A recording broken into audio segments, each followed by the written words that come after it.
Olá pessoal, já estamos de volta. Vamos dar continuidade aí à nossa aula, passando aí para a terceira parte da nossa aula sobre atos cambiários.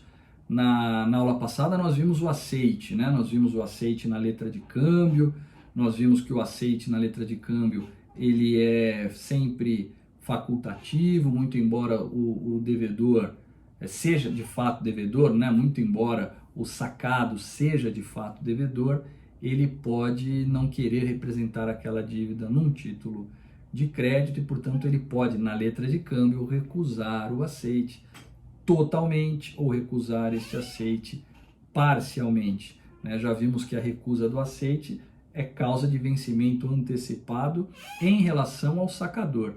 O sacador se torna aí o devedor principal e o beneficiário daquela ordem de pagamento poderá cobrá-lo. Nós já estudamos essas regrinhas aí e eu fiz uma observação importante na parte anterior da nossa aula, de que essas são regras próprias de letra de câmbio. Duplicata, que nós vamos estudar mais para frente e que é um título muito mais frequente no dia a dia.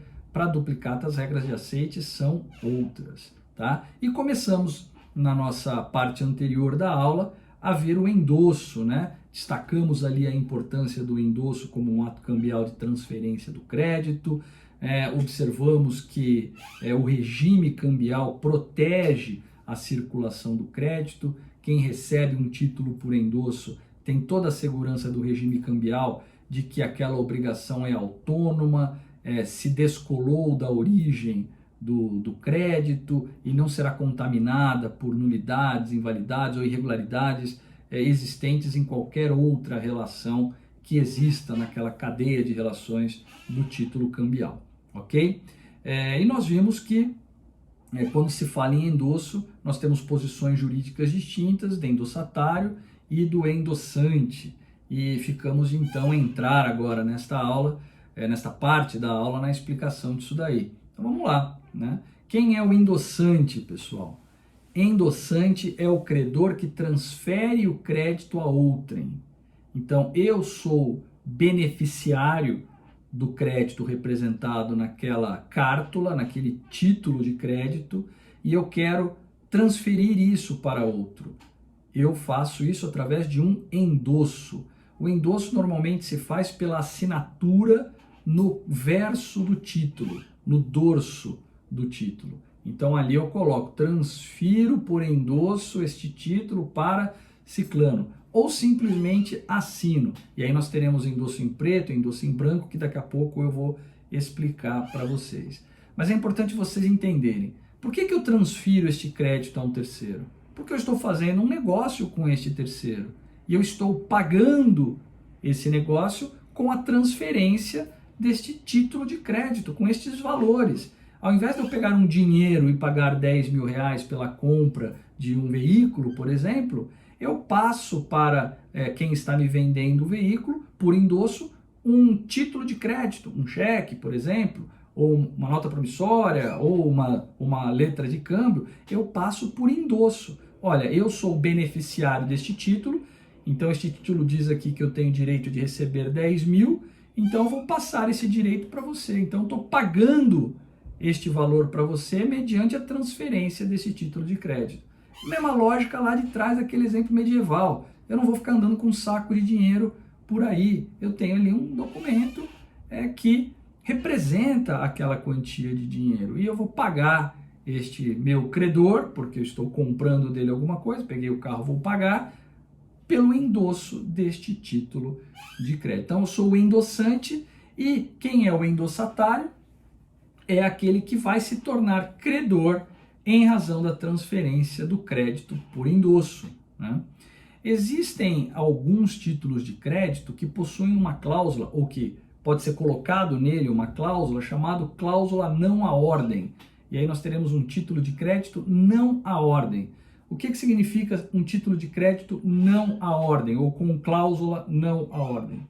Proíbe-se o endosso, né? Proíbe-se o endosso. Então, se um título de crédito está escrito lá, cláusula não à ordem, ou está escrito lá, não à ordem, lembra?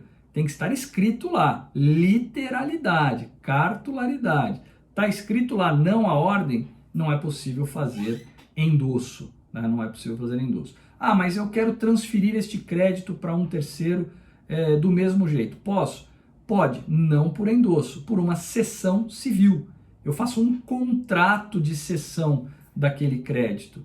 Qual é a diferença? Nós vamos ver. Há diferenças fundamentais entre endosso e cessão civil. O regime cambial só se aplica para o endosso, não se aplica para a cessão civil. Mas daqui a pouquinho a gente detalha um pouco mais isso.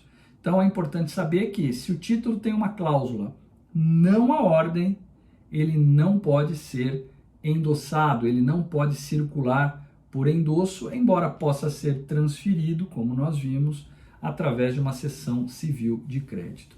Mas veja, proibir o endosso no título de crédito vai contra a própria lógica da existência do sistema cambial, né? O título existe para circular, né? O título existe justamente para facilitar essas relações comerciais, né? Então, por conta disso, via de regra, os títulos são à ordem. Os títulos podem circular por endosso. Essa é uma cláusula implícita.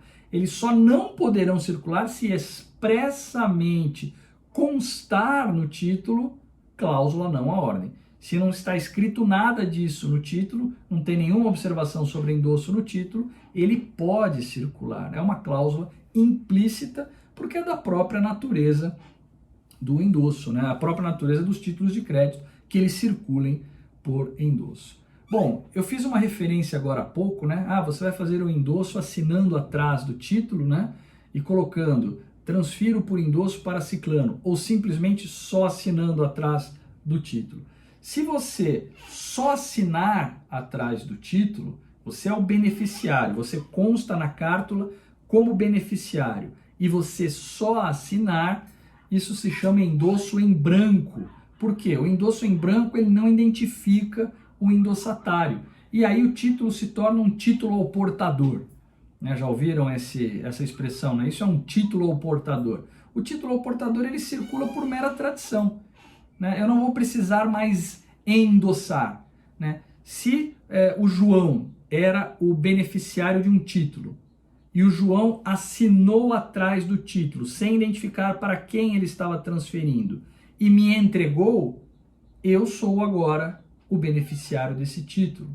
E se eu passar este título da forma como ele está para o Pedro se torna titular, beneficiário deste título de crédito. Por quê? Porque existe lá um beneficiário escrito no título que assinou atrás. Transformou o título em um título ao portador. Quem estiver na posse do título será o beneficiário. Seria mais seguro, portanto, se fazer um endosso com identificação de quem será o endossatário, o novo beneficiário daquele título. Aí nós temos o chamado endosso em preto, que é aquele que identifica o endossatário. Tá? Aí o sujeito vai colocar lá, o Daniel é o beneficiário, eu coloco, eu, Daniel, transfiro para o Pedro. Aí o Pedro se torna beneficiário. Ele pode transferir? Pode, mas aí ele vai ter que fazer um endosso. Eu, Pedro, endosso e transfiro para João. E aí o João se torna beneficiário. E ele pode endossar? Pode. Eu, João, endosso para... E aí vai. Né? Essa cadeia de endossos não tem limites. Tá? Endosso em branco, essa circulação se faria por mera tradição. Uma outra observação. Existe também o chamado endosso impróprio. Né? O que é o endosso impróprio? É um endosso que não transfere a titularidade do crédito. Mas, professor, o conceito de endosso não é de transferência? Sim, mas muitas vezes eu não transfiro o crédito, mas eu transfiro a cártula por outras razões. E aí nós podemos ter o endosso mandato ou endosso caução, que são as modalidades de endosso impróprio, que não são translativos. O endosso, em regra, é translativo. O endosso não translativo tem duas categorias, endosso mandato e endosso caução. Endosso mandato, eu endosso o título para que este terceiro cobre por mim.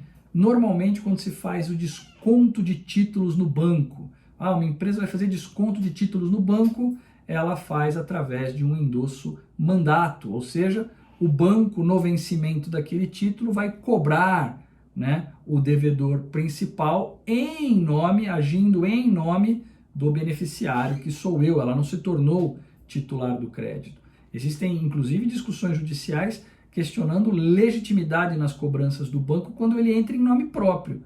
E o endosso não era translativo, o endosso era um endosso mandato. Ele não poderia entrar em nome próprio. Ele cobra agindo em nome do devedor, do credor, do beneficiário, ok? E o endosso calção é o endosso que apenas justifica a posse da cártula em mãos de um outro credor.